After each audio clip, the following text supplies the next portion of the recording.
అందరికీ నమస్కారం. ఈరోజు తెల్లవారుతూనే మనసును కలచవేర్చే వార్త పెద్దలు ఈనాడు సంస్థల అధినేత శ్రీ చెరుకూరి రామోజీరావు గారి మహాభినిష్క్రమణం. నేనైతే ఆయనది మహాభినిష్క్రమణమే అని పిలుస్తారు. ఏమిటి మహాభినిష్క్రమణం అంటే, జనరల్గా శ్రీకృష్ణుడు చనిపోయినప్పుడు మహాభినిష్క్రమణం అన్నారు. ఎన్టీ రామారావు గారు చనిపోయినప్పుడు ఈనాడులోనే మహాభినిష్క్రమణం అన్నారు. అది ఎంతో గొప్పవారికి వాడే మాట. నాకు రామోజీరావు గారు అంటే అంతే అంతే అంతే ఇష్టం అనుకోండి, గౌరవం అనుకోండి, అభిమానం అనుకోండి, ఏదైనా అనుకున్నా అంత విశిష్ట వ్యక్తిని కలవటమే ఇంకా తీపి జ్ఞాపకం. ఒక 6 నెలల క్రితం నాకు ఆయన ఇంతకుముందు కొన్ని సందర్భాల్లో నిమిషం 6 నిమిషం మాట్లాడుకున్నప్పటికీ 6 నెలల క్రితం నాకు ఒక అరగంట సమయం అని ఇచ్చి ఆ సమావేశం 2 గంటల పైగా వారితో మాట్లాడటం జరిగింది. వయసులో ఎంతో చిన్నవాడినైనా నన్ను కూడా మీరు అంటే, అయ్యా దయచేసి నన్ను అవమానించొద్దు, ఇలాంటి మహానుభావులు నన్ను మీరు అంటాం నేను భరించలేను అంటే, వయసు బట్టి కాదు అని ఎంతగానో ఈ అరాచక పాలన పైన పోరాడుతూ ఈరోజు ఈ రాక్షస పాలన అంతమైంది అంటే అందులో సింహభాగం ఆయన ఈ ప్రభుత్వ అవినీతిని తూర్పాడ పట్టిన తీరే అని చెప్పుకోవటంలో ఎటువంటి అతిశయోక్తి లేదు. మరి అటువంటి ఆ మహానుభావులు నాకు సమయం ఇవ్వటమే కాకుండా వారి చిన్నతనం నుంచి ఎన్నో విషయాలు మా తాతగారితో ఆయనకెంతో, వారిద్దరూ పక్కనే ఫ్యాక్టరీలు పెట్టిన వాళ్ళు విజయవాడలో, ఆయనతో ఉన్న స్నేహాన్ని గుర్తు చేసుకుంటూ వారి చిన్నతనం నుంచి వారి లైఫ్లో మేజర్ ఈవెంట్స్ అన్ని చెప్తూ, రాజకీయాల్లో కూడా ఆయన ప్రత్యక్షంగా లేనప్పటికీ కూడా మరి కొన్ని విషయాలు వారి వద్ద నుంచి తెలుసుకోవటం నిజంగా నా జీవితంలో ఆ 2 గంటల సమయం మరచిపోలేని సమయం అని చెప్పుకోవచ్చు. ప్రతి నిమిషం గుర్తుండిపోతుంది. అంత మహానుభావుడు మళ్ళీ ఆ వయసులో, అంటే సుమారు నేను చెప్పింది కొద్ది నెలల క్రితం, మరి అనారోగ్యం అప్పటికే ఆయనకు ఉంది. అయినా ఆయన ఎంత ఎదిగినా కూడా, ఎంత గొప్ప వ్యక్తి అయినా కూడా, మరి నాలాంటి వయసులోనే కాదు అన్ని విధాలా ఆయన ముందు ఎంతో చిన్నవాడిని ఆయన, నన్ను కూడా ఆయన మరి లిఫ్ట్ వరకు వచ్చి ఆయన సాగనంపటం అంటే మరి ఎంత ఎత్తుకు ఎదిగినా మరి అటువంటి సంస్కారం అందరికీ రాదు. అది నూటికోకొకరికి ఒక్కరికి అటువంటి గొప్ప సంస్కారం ఉంటుంది.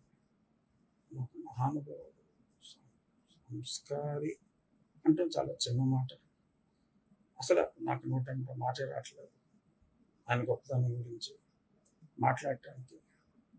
వారిని కలిసినప్పుడు మరి ఆయన ఒకటే పట్టుదల, ఈ రాష్ట్రానికి ఈ పట్టిన పీడ వదిలించాలి రాజుగారు, అదే పనిలో నేనున్నాను, అన్యాయం జరుగుతుంది, తెలుగు ప్రజలు దారుణంగా మోసపోయారు, వారికి ఈ విషయాలన్నీ చెప్పాలి అని చెప్పి ఆయన ఈ క్షణం కోసమే ఎదురు చూసి, మరి ఆ రోజు రిజల్ట్స్ వచ్చిన తర్వాత ఇంకా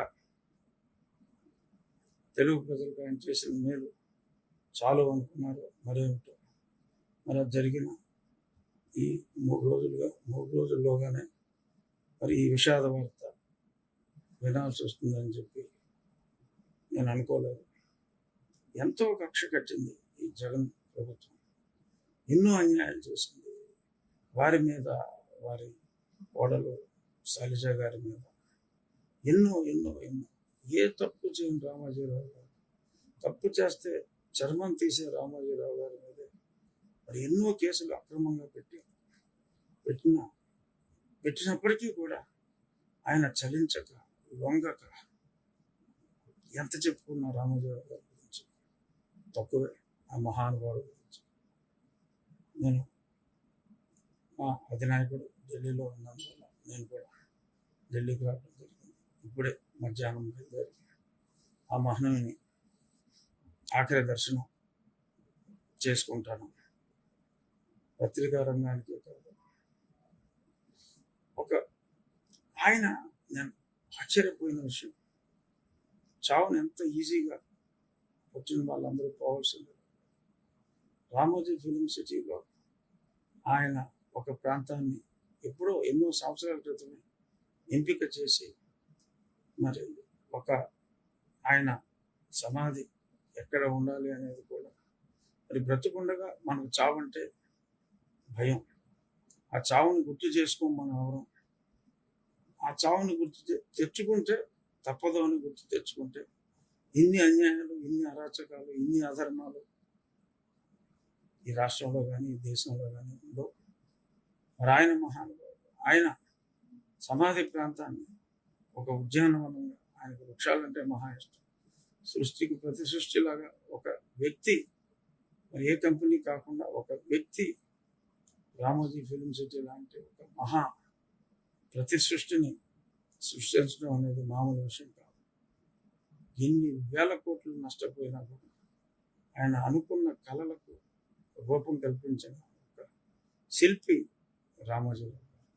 ఆయన సమాధికి కూడా ఆయన ఏర్పాట్లు ముందే ఎన్నో సంవత్సరాల ముందు చేశారంటే ఈయనేం మనిషి అని అసలు నిర్ఘాంతపోయారు. అటువంటి మహానుభావుడు ఈరోజు భౌతికంగా ఇక్కడ లేనప్పటికీ తప్పకుండా నాలాంటి ఎందరో లక్షలాది అభిమానుల గుండెల్లో శాశ్వతంగా ఉంటారు.